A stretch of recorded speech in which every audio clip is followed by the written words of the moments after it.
সুপ্রিয় দর্শক, আসসালামু আলাইকুম। আজকের ভিডিওতে আমরা নবম দশম শ্রেণীর গণিত বিষয়ের অষ্টম অধ্যায় থেকে বৃত্ত সম্পর্কীয় সম্পাদ্য নিয়ে আলোচনা করব। আজ আমরা 9 নং সম্পাদ্য নিয়ে আলোচনা করব। এখানে বলা আছে একটি ত্রিভুজের পরিবৃত্ত আঁকতে হবে। একটি ত্রিভুজের পরিবৃত্ত অঙ্কন করা বলতে বোঝায় আমরা যদি মনে করি যে এ বি সি একটি ত্রিভুজ, তাহলে এমন একটি বৃত্ত আঁকতে হবে যা ত্রিভুজের 3টি শীর্ষবিন্দু এ বি ও সি বিন্দু দিয়ে যায়। উক্ত শর্তানুযায়ী তাহলে আমরা একটি ত্রিভুজ অঙ্কন করি। আমরা একটি ত্রিভুজ অঙ্কন করলাম যার 3টি শীর্ষবিন্দুর নাম দেই। আমরা শীর্ষবিন্দু 3টির নাম দিয়ে দিলাম এ বি সি। তাহলে আমরা একটি ত্রিভুজ অঙ্কন করলাম যার নাম ত্রিভুজ এ বি সি। এখন আমরা বিশেষ নির্বাচন লিখে নেই। অঙ্কিত চিত্র ও প্রদত্ত শর্তানুযায়ী আমরা বিশেষ নির্বাচন লিখে নিলাম। মনে করি এ বি সি একটি ত্রিভুজ। মনে করি এ বি সি একটি ত্রিভুজ। এখানে শর্ত দেওয়া আছে যে একটি ত্রিভুজের পরিবৃত্ত আঁকতে হবে, এর পরিবৃত্ত আঁকতে হবে, এর পরিবৃত্ত আঁকতে হবে। তাহলে এমন একটি বৃত্ত আঁকতে হবে যা ত্রিভুজটির 3টি শীর্ষবিন্দু এ বি ও সি বিন্দু দিয়ে যায়। অর্থাৎ এমন একটি বৃত্ত আঁকতে হবে যা ত্রিভুজের 3টি শীর্ষবিন্দু এ বি ও সি বিন্দু দিয়ে যায়। অর্থাৎ এমন একটি বৃত্ত আঁকতে হবে যা ত্রিভুজের 3টি শীর্ষবিন্দু এ বি ও সি বিন্দু দিয়ে যায়। অর্থাৎ এই শীর্ষবিন্দুগুলো স্পর্শ করে একটি বৃত্ত অঙ্কিত হবে। এখন আমরা শর্তানুযায়ী অঙ্কন করে নেই। এখন উক্ত এ বি সি ত্রিভুজের পরিবৃত্ত অঙ্কনের জন্য আমরা উক্ত এ বি সি ত্রিভুজের এ বি এবং এসি বাহুদ্বয়ের লম্ব সমদ্বিখণ্ডক অঙ্কন করব। আর সেই লম্ব সমদ্বিখণ্ডক দ্বয় যে বিন্দুতে ছেদ করে সেই বিন্দুর সাথে এ বিন্দু যোগ করে দেব। তারপর লম্ব সমদ্বিখণ্ডক দ্বয়ের ছেদবিন্দু ও এ বিন্দু এর সমান ব্যাসার্ধ নিয়ে একটি বৃত্ত আঁকব যা উক্ত ত্রিভুজটির 3টি শীর্ষবিন্দু যথাক্রমে এ বি ও সি বিন্দু দিয়ে যাবে। তাহলে সেটিই হবে উক্ত ত্রিভুজের পরিবৃত্ত।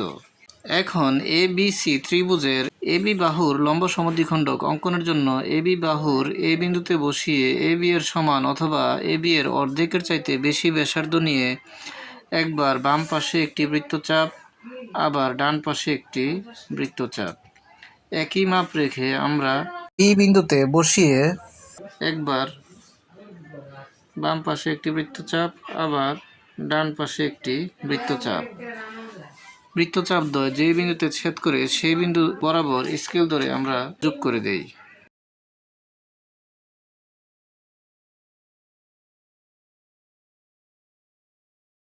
আবার এসি বাহুর লম্ব সমদ্বিখণ্ডক অঙ্কনের জন্য এসি বাহুর এই বিন্দুতে বসিয়ে এসি এর অর্ধেকের বেশি ব্যাসার্ধ নিয়ে অথবা এসি এর সমান ব্যাসার্ধ নিয়ে একবার ডান পাশে একটি বৃত্তচাপ, আবার বাম পাশে একটি বৃত্তচাপ।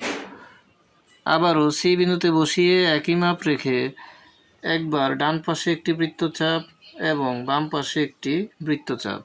বৃত্তচাপ দ্বয় যে বিন্দুতে ছেদ করে সেই বিন্দু বরাবর স্কেল ধরে আমরা যোগ করে দেই।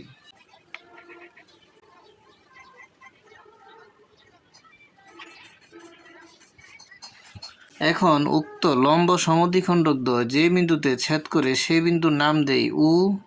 এখন আমরা উ বিন্দু এবং এ বিন্দু যোগ করে দেই।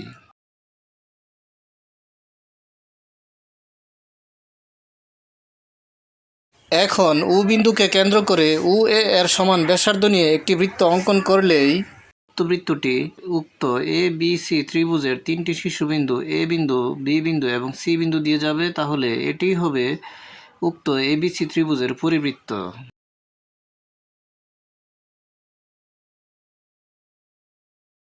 যেহেতু উক্ত বৃত্তটি ত্রিভুজ এ বি সি এর শীর্ষবিন্দু 3টি দিয়ে যায়, তাহলে এটি ত্রিভুজ এ বি সি এর পরিবৃত্ত।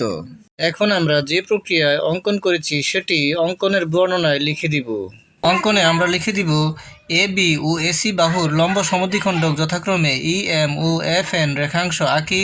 তারা পরস্পরকে উ বিন্দুতে ছেদ করে এ কমা উ যোগ করি। উকে কেন্দ্র করে উ এ এর সমান ব্যাসার্ধ নিয়ে একটি বৃত্ত আঁকি। তাহলে বৃত্তটি এ বি ও সি বিন্দুগামী হবে এবং এই বৃত্তটি ত্রিভুজ এ বি সি এর নির্ণেয় পরিবৃত্ত। ভিডিওটি ভালো লাগলে লাইক, কমেন্ট ও শেয়ার করে দিবেন এবং চ্যানেলটি সাবস্ক্রাইব করে পাশে থাকার অনুরোধ জানিয়ে সকলের সুস্বাস্থ্য কামনা করে এখানেই শেষ করছি। আসসালামু আলাইকুম।